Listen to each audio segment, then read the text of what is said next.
फिर विस्फोटक भी बरामद किए गए हैं। सेक्टर 56 से विस्फोटक मिला है। हालांकि तीसरी ऐसी जगह है फरीदाबाद की जहां से विस्फोटक मिला है। अब ये वो तस्वीर आपको हम दिखा रहे हैं, ये वही सीसीटीवी तस्वीरें सामने आई हैं सेक्टर 56 की। और सेक्टर 56 वो जगह है जहां से अब विस्फोटक बरामद हुआ है। पुनीत हमारे सहयोगी फरीदाबाद से एक एक जानकारी हमें दे रहे हैं कि कैसे कल 2900 किलो विस्फोटक मिला था। आज एक और जगह सेक्टर 56 उसी के सीसीटीवी तस्वीरें सामने आई है जहां से यह विस्फोटक बरामद किया गया है। पुनीत हमारे सहयोगी हमारे साथ हैं। अब ये तस्वीरें सामने आई हैं, जाहिर सी बात है अलग अलग जगहों पर हुई छापेमारी के बाद, रेड के बाद कुछ और खुलासे इसको लेकर अभी क्या कुछ बरामद हुआ है, क्या ये पता लग पाया है पुनीत? देखिए, सबसे बड़ी बात यह है कि फरीदाबाद पुलिस पूरी तरीके से बैकफुट पर आ गई है, क्योंकि फरीदाबाद में 2 दिन के अंदर ही पहले दिन 2900 किलो विस्फोटक और आज भी सेक्टर 56 से विस्फोटक मिले हैं। फरीदाबाद पुलिस कोई जानकारी शेयर नहीं कर रही, लेकिन आज भी सेक्टर 56 से बताया जा रहा है कि 2 संदिग्धों को हिरासत में लिया है। दरअसल ये जो मकान है इसका मकान मालिक बल्लभगढ़ में रहता है और इसके कई सारे मकान हैं अलग अलग सेक्टर्स में, जिनमें से एक मकान से ये जो विस्फोटक है वो बरामद हुए हैं। लगातार सुबह से ही पुलिस छानबीन कर रही है। फरीदाबाद में अलग अलग जगहों पर पुलिस खासतौर से अलग अलग टीमें बना करके एक एक घर दुकानों को चेक कर रही है। जिस तरीके से इन लोगों को गिरफ्तार किया गया, इनसे पूछताछ की जा रही है, उनकी निशानदेही पर ही ये विस्फोटक मिल रहे हैं। क्योंकि पहले अदील ने मुजम्मिल को गिरफ्तार करा, मुजम्मिल की निशानदेही पर कल 2 जगह से विस्फोटक मिले और आज भी उनकी निशानदेही पर ये विस्फोटक मिले हैं। तो फिलहाल अल-फलाह यूनिवर्सिटी से भी बताया जा रहा है कि 6 से 8 लोगों को पुलिस ने हिरासत में लिया है, पूछताछ की जा रही है। विस्फोटक कहीं और भी हो सकते हैं, क्या बड़ी मात्रा में है, क्योंकि जो कार I-20 जिसमें ब्लास्ट किया गया है वो भी फरीदाबाद से ही निकल करके गई थी। तो क्या विस्फोटकों को कहीं अलग अलग जगहों पर रखा गया है? कुछ हथियार भी पुलिस को मिले थे और इसके अलावा टाइमर भी मिले थे। तो क्या धमाके की बड़ी प्लानिंग थी? विस्फोटक कहीं और जगह हो सकते हैं। इसी को लेकर के मैसिव लेवल पे अब जो सर्च ऑपरेशन है खासतौर से फरीदाबाद के अलग अलग इलाकों में किया जा रहा था। सबसे बड़ी बात यह है कि धौज इलाका जो पूरा गढ़ बन चुका था इन आतंकियों का, क्योंकि धौज इलाके में ही लगभग 3 किलोमीटर के भीतर से 2900 किलो विस्फोटक मिला। उससे थोड़ी दूर जाकर के यानी कि सेक्टर 56 फरीदाबाद से अब विस्फोटक मिले। तो क्या ये धीरे धीरे करके स्लीपर सेल के जरिए इन विस्फोटकों को अलग अलग जगहों पर रखा गया था? क्या और भी जगह कुछ विस्फोटक हो सकते हैं?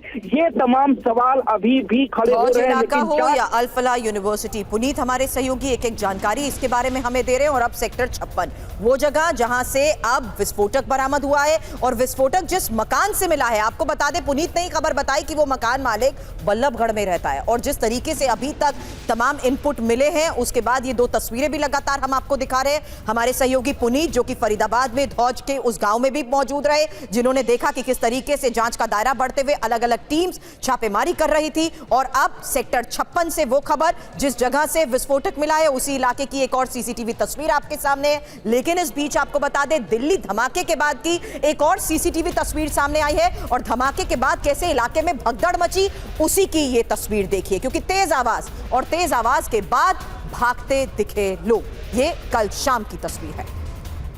कल शाम के ये वो वीडियो है, 2 अलग अलग जगहों के सीसीटीवी वीडियो। और इन तस्वीरों को जरा देखकर आप अंदाजा लगा सकते हैं कि ब्लास्ट की इंटेंसिटी क्या थी।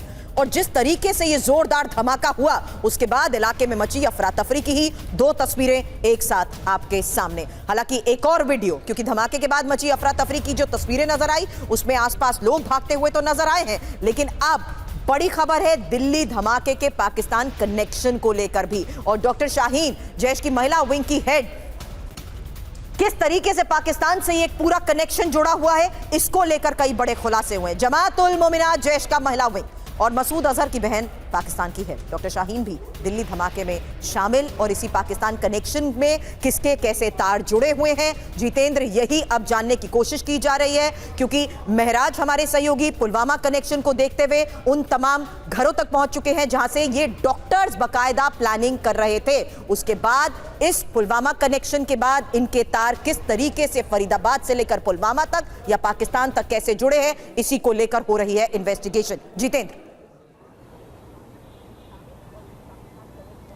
जी बिल्कुल, देखिए आतंकी इन डॉक्टर्स का नेटवर्क कहाँ कहाँ फैला हुआ था, कौन कौन लोग इनके संपर्क में थे, चाहे वो JNK से लेकर उत्तर प्रदेश लखनऊ हो, इसके अलावा दिल्ली के अलग अलग इलाके हो, हर जगह इस वक्त दिल्ली पुलिस की जो टीम है वो काम कर रही है। हर जगह लोगों से पूछताछ की जा रही है जो लोग इनके संपर्क में थे।